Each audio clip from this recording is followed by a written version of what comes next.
चलिए, तो आप मेंटली अलर्ट होके बस आप 15-20 मिनट हमारा मेथड सुन लीजिए और उसका पालन करिए। आप समझिए कि आपका यूपीएससी का एग्जामिनेशन क्रैक हो गया।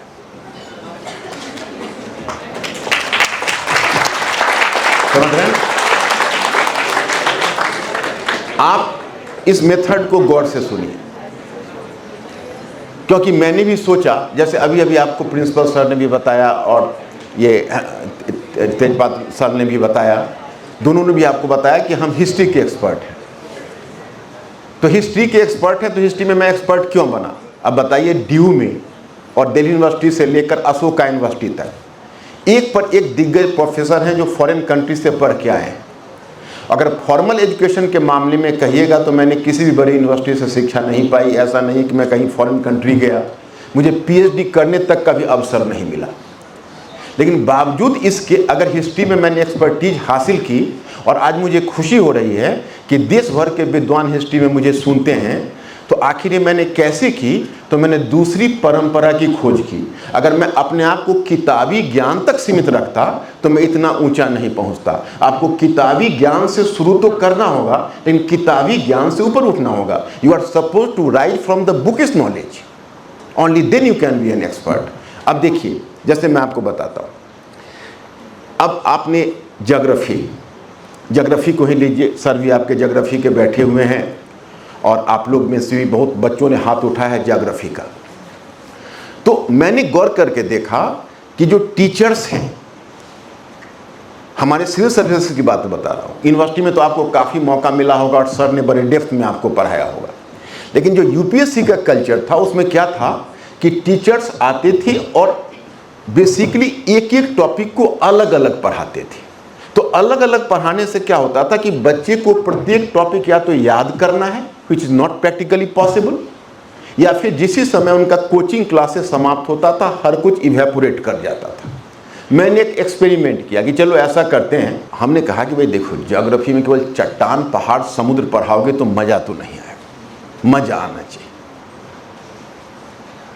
क्योंकि फिर याद करना पड़ेगा इतने चट्टान, इतने पहाड़, इतने समुंदर।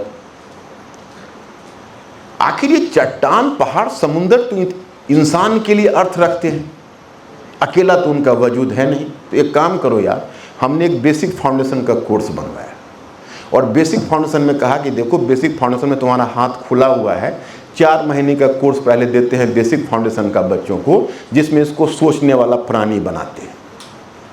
तो कैसे? तो इनको फिजिकल ज्योग्राफी से लाते हैं, धीरे धीरे वर्ल्ड से उतारते हैं इंडिया पर, क्योंकि इंडिया तो वर्ल्ड का पार्ट है। तो इनको पहले वर्ल्ड से उतारते हैं इंडिया पर और फिजिकल ज्योग्राफी को जोड़ते हैं ह्यूमन ज्योग्राफी से। मेरी बात समझ रहे हो कि नहीं? क्योंकि ह्यूमन ज्योग्राफी एक्चुअली होता क्या था सिविल सर्विसेज में। सर मैं आपको बताऊं, सिविल सर्विसेज में टीचर लोग 90% ऊर्जा लगा देते फिजिकल ज्योग्राफी में, और फिजिकल ज्योग्राफी समाप्त होने के बाद बच्चे उस लायक रह ही नहीं जाते थे कि आगे वो ह्यूमन ज्योग्राफी पढ़ सके, और न टीचर उस लायक रह जाते थे जो पढ़ा सके। और चूंकि ह्यूमन ज्योग्राफी डायनेमिक होता है, उसमें आपको नए नए इकोनॉमी की तरह चीज़ें जुड़ती है, तो उसमें टीचर को पढ़ना पड़ता है, तो टीचर भाग खड़े होते थे। मेरी बात समझ रहे हो कि नहीं? हमने कहा कि नहीं, जितना जगह फिजिकल ज्योग्राफी को उतनी ही जगह ह्यूमन ज्योग्राफी को। मेरी बात समझ रहे हो कि नहीं? तो फिजिकल और ह्यूमन में एक नेचुरल इंटरेस्ट पैदा करिए भाई। अगर जो टीचर सब्जेक्ट में इंटरेस्ट नहीं पैदा कर सका, वो टीचर फिर टीचर क्या है? पहले इंटरेस्ट पैदा करिए। अगर इंटरेस्ट पैदा कर लीजिएगा तो एक कहावत है, पूत कपूत तो क्यों धन संचय और पूत सपूत तो क्यों धन संचय। अगर बच्चे में खुद सोचने की शक्ति हो जाएगी तो उसको किसी टीचर की जरूरत नहीं तो दुनिया भर के टीचर ब्रह्मा भी आके उसको पढ़ा दे, क्वालिफाई नहीं कर सकता। Late his own interest inculcate first, that is the first stage. तो हमने वही किया, फिजिकल से ह्यूमन को जोड़ा और फिर जुड़वाया।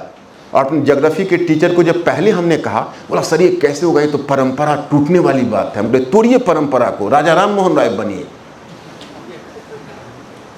सती प्रथा के उन्मूलन से पहले उनको भी तो परंपरा तोड़नी पड़ी थी, दूसरी परंपरा की खोज तो करनी पड़ी।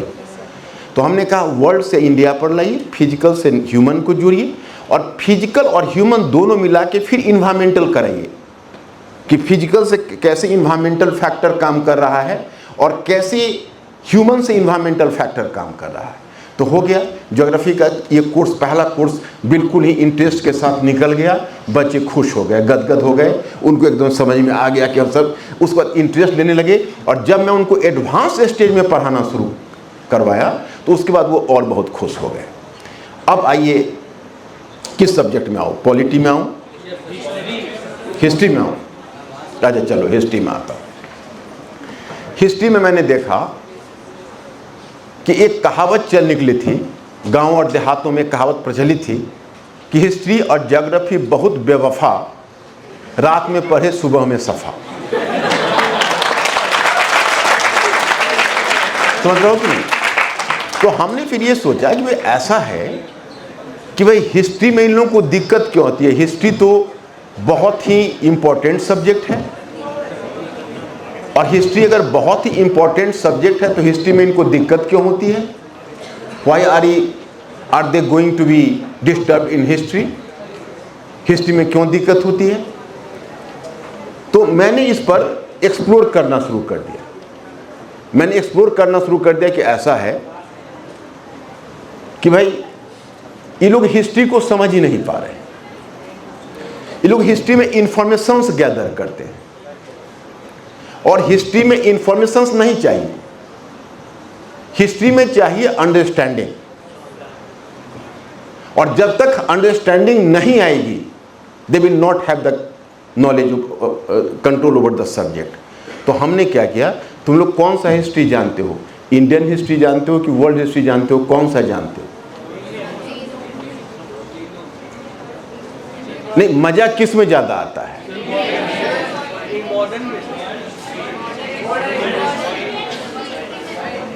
अच्छा, एक बात बताओ,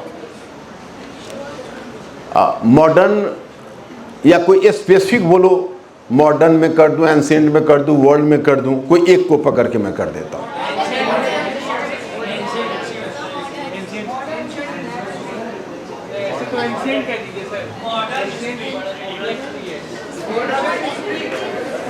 कितने लोग मॉडर्न के फेवर में हो और कितने लोग एंशिएंट के फेवर में हो? अच्छा, एंशिएंट में ज्यादा हो, चलो हम एंशिएंट कर देते हैं। देखो, जैसे मैं फिर पॉलिटी पर भी आऊंगा, पॉलिटी वाले भी चिंता मत करो, सबका मेरे पास जवाब है और सबके तरीके मेरे पास पता है। जैसे एंशिएंट हिस्ट्री में आए तो हमने सोचा कि एक काम करते हैं कि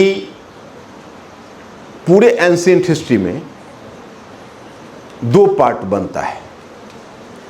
एक पार्ट बनता है prehistory and protohistory. तो प्री हिस्ट्री और प्रोटो हिस्ट्री शुरू होता है। प्री हिस्ट्री शुरू होता है palaeolithic period, mesolithic period, neolithic period, Harappan civilisation, palaeolithic, mesolithic, neolithic, Harappan civilisation and नहीं, after Harappan civilisation scenario of Indian history, after Harappan civilisation उसमें PGW culture, megalithic culture, chalcolithic cultures, late Harappan cultures, ये सब आते हैं। वहाँ पर हमने कहा कि देखो भाई, हिस्ट्री के अध्ययन का मतलब होता है चेंज, और अगर हमें चेंज समझना है तो चेंज समझने के लिए हमें फैक्ट्स नहीं लर्न करना है, हमको फैक्ट्स नहीं रटना है, फैक्ट्स तो बोर कर देगा। तो हमने कहा कि उसमें एक फार्मूला अपनाते हैं। फार्मूला ये है क्लाइमेटिक चेंज, जलवायु संबंधी परिवर्तन, फिर एक एरो दिया तकनीकी परिवर्तन, फिर जीविकोपार्जन में माने चेंज इन लाइवलीहुड, फिर social change and finally you can say cultural change. तो मैंने एक पैलियोलिथिक से पकड़ा और लास्ट तक लेते हुए क्लाइमेटिक चेंज सबका एक जगह, दो ही तो है, प्लेस्टोसिन और होलोसिन। फिर मैंने टेक्नोलॉजिकल चेंज एक बार पैलियोलिथिक से लिया और हड़प्पन सिविलाइजेशन से लेते हुए लास्ट तक टेक्नोलॉजिकल चेंज ले गए। फिर लाइवलीहुड में चेंज एक बार लिया, वहाँ से पैलियोलिथिक से और हड़प्पन से लेते हुए पोस्ट हड़प्पन तक लेते चले गए। फिर सोशल लिया, एक को लिया और चेंज लेते हुए लास्ट तक लेते हुए चले गए। हमने कहा देखो भाई, अब तुम्हारा हॉरिजेंटल चेंज हो गया। अब अगर तुमको अकेला देखना है केवल कि भाई हम हड़प्पन सिविलाइजेशन में टेक्नोलॉजिकल चेंज कैसे हुआ, तो एक हड़प्पन सिविलाइजेशन का टेक्नोलॉजिकल पकड़ लो, सोशल पकड़ लो, कल्चरल पकड़ लो और केवल अकेला हड़प्पन देख लो। अगर तुमको पूरा का पूरा चेंज अगर एक साथ देखना है तो एक बार टेक्नोलॉजिकल चेंज पकड़ो पैलियोलिथिक से और पोस्ट हड़प्पन तक लेते हुए चले आओ। उसके बाद तुम कॉपी को घर पर रख दो, आंख बंद कर लो और योगा की तरह चेंज सोचना शुरू करो। धीरे धीरे थिंकिंग क्रिएचर हो जाओ।